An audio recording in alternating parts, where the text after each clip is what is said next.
How many of you have a Facebook page?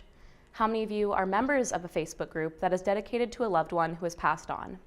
My research has revolved around a central research question, and this is, how is Facebook used for expressions related to the loss of a loved one, particularly when this person is under 35 years old at the time of death? I started my research with an analysis of the existing literature. Most theorists that I found ended up going through their grieving process through stages, tasks, or phases. Most popular is Kubler-Ross. Kubler-Ross's stages go through denial, anger, bargaining, depression, and finally acceptance. These stages were meant to be used as a means of a person who is coming to terms with their own imminent death. However, they have come to be applied to people that are mourning their loved one's death. Although this has been proven to be ineffective, it still continues to be used in modern literature. Bowlby is a theorist that takes the last stage of Kubler-Ross in acceptance and talks about the need for the bereaved to detach from the deceased.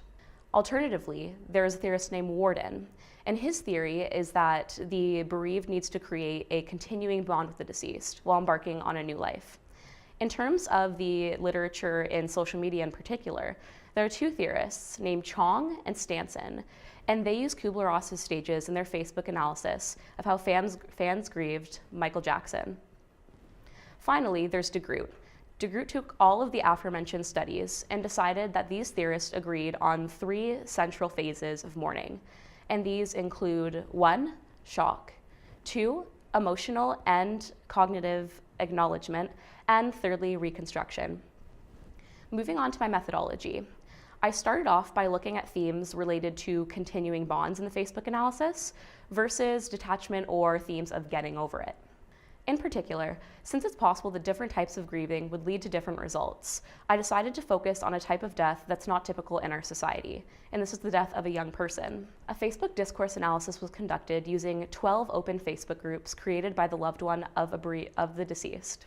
Open, axial, and selective coding were conducted through the use of deduce software. The 3 authors met on 3 separate occasions, and this was a means of increasing the validity of the study.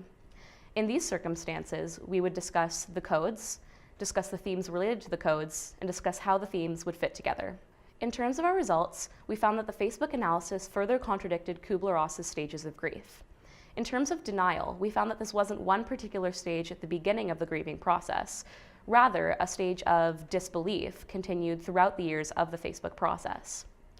Anger was also not found to be its own stage, as Kubler-Ross's model might suggest. When there was circumstances of anger, it tended to be related to not understanding the circumstances of the death, or being left behind by the deceased. However, this was only found in 1 or 2 of the Facebook pages, and therefore it wasn't deemed significant enough to become a theme. Bargaining did not seem to apply as a theme in our Facebook analysis at all. Depression did not exist as its own particular theme in one stage of time. We found that sadness and longing were present throughout the years of the Facebook analysis.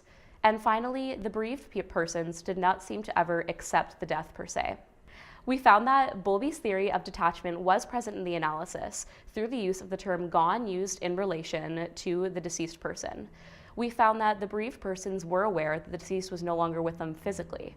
However, there seemed to be themes relating to the loved one still being there in spirit.